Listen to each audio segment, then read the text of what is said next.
السلام علیکم. ستړي مشه. په هالند کې د امستردام په یو بازار کې، البته نوم یې هم بازار دی، خو دغه سیمه چې ده او د بازار هم چې ورپورې تړلی دی بیفرویک نومیږي. دا چې څه معنا لري نه پوهېږم، خو زما سره مروه جانه ناسته ده او مروه جانه تازه د کابل نه، تازه خو نه، خو یو دوه کاله درې کېږي له کابل راغلې ده او غواړم چې دا خپله راته ووایي. پښتو وایي، فارسی وایي، پروا نه لري، شیر و شکر ده خبره. څو کاله کېږي چې راغلی یې دلته؟ در نخست سلام تقدیم میکنم خدمت شما، خدمت بیننده‌های عزیزتان، با امید صحتمندیتان. تشکر. البته ما میخوایم به زبان دری صحبت کنم. حالا چرا نه.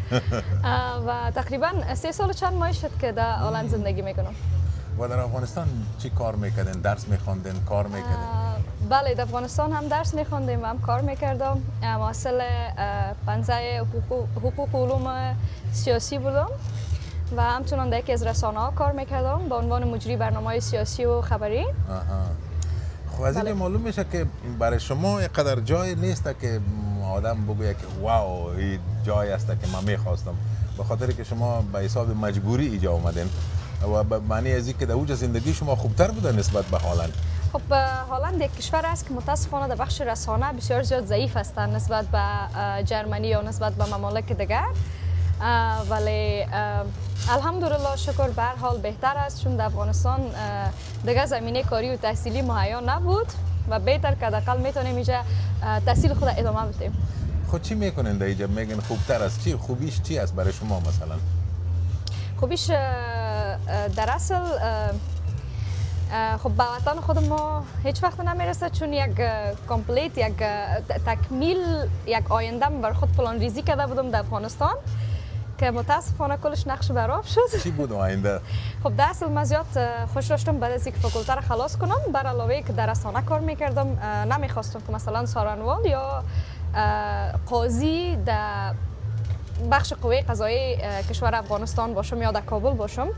به هر حال میخواستم استاد پانتون شوم و نمرات ما کادر بود همش و میتونستم که با شرط از اینکه ادامه ماستری را بدم استادم قبول شوم. سال چندم پانتونتان بود که آمدین؟ سال سوم بود فکر کنم. سوم بود، یعنی بله. یک سال مانده بود. بله.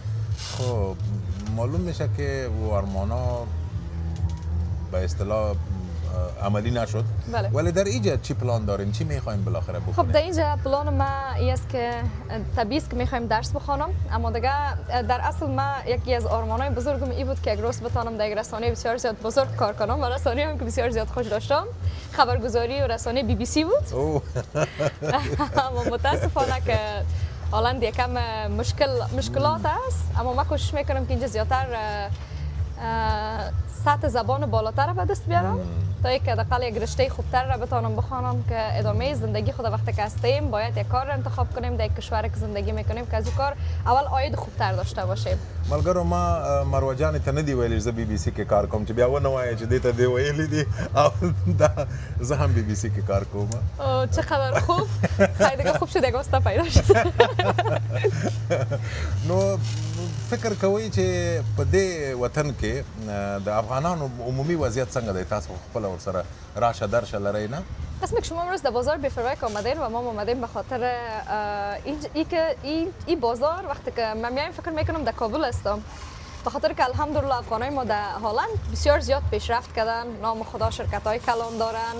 الحمدلله این 80% یا 90% بازار تمامش از افغانای ما هستند و این افغانای ما تنها مثلا اینجا رستوران و دکان و این چیزا ندارن، کل از جا پیشرفت زیادتر کردن، شرکت‌های کلان دارن و نام خدا کاروبارشان و پیشرفتشان خوب است نسبت به سایر مردمایی که زندگی میکنن. من پیشتر یک خانم را دیدم، یک خانم جوان، خانم روشنفکر، ولی کار میکرد در یک رستوران و کالایش همونطور چیز بود به اصطلاح کت آرد و کت از اینا آشپز بود. آفرین. من گفتم بیا کت ما گپ بزن، میگم من گپ نمیزنم، باز مردم گپ میزنه و گپ جور میکنه و چی و چی. اگر شما در اوتر یک حالت باشن حستان چی از چی احساس میکنین؟ اگر ما در اوتر یک حالت باشم حتما به این خاطر خود دلیل داره.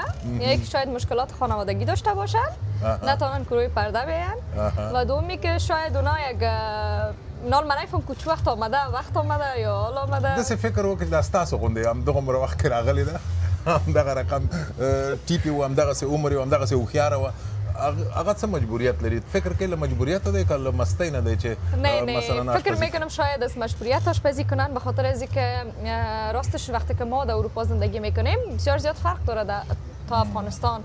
در افغانستان تمام مسئولیت یک خانواده یک مرد داره که یا برادر او خانه است یا پدر او خانه است یا حالا مرد خانواده است. اما در هلند یا کشورهای اروپایی یک نفر نمیتونه که کفاف یک فامیل برآورده بسازه یا مصارف یک فامیل برآورده بسازه. به این خاطر شاید اونام کار کردن، شاید یک روز یک وقت یک چیز بودن که حالا یکم شاید شرم داشته باشن که من که دیدم جالب نیست. من که مقایسه میکنم خانمی را که امو دختر جوانی را که پیشتر دیدم و شما را که میبینم مقایسه میکنم با یک دیگه و فکر میکنم که او خانم مثلا مجبوریت شاید داشته باشه نباشه، ولی در افغانستان مردم چه فکر میکنه در مورد خود، در مورد همون خانمی که پیشتر مثلا ما دیدم چه فکر میکنه که ساعتشان تیر است در اروپاست ولا یا در عموم تا جایی که من خودم تجربه از این دارم اونا فکر میکنن که کل چیز بسیار آسان است. در حال خودم یک زمان اما یک فکر داشتم چون از ما برادر ما فامیلای ما در اصل ما کابل هستیم و فامیلای ما تا 50 سال پیش افغانستان کابل اعلا کرده بودن. زیادترشان رفت آمده بودن به کشورهای اروپایی و آمریکایی و بسیار چند فامیل بسیار کم ماندیم که ما آمدیم. اگه بگویم فعلا یک 4 دانه کاکای مادرم تنها در کابل مانده است. منطقه ما دیگه هیچ کس نیست. ما فکر میکردم که بسیار زندگی راحت دارن، بسیار زندگی آرام دارن و کل چیز بسیار زیاد مهیا است. در حالتی که وقتی خودم آمدم 3 سال اول برات کمک میکنن مثلا به خاطر خانه یا کرایه خانه یا کمک هزینه درس، بعد از باید خودت بسیار زیاد سخت کوشش کنی، تلاش کنی و می تشویشایی که در اینجا است یعنی 1% ما در مردم افغانستان نمیتونیم که پیدا کنیم. د مروې د خبرو معنا دا ده وایي سر لاندې لویه لوټه کېږده پردی وطن دی دلته نشته بالښتونه. روغ اوسئ.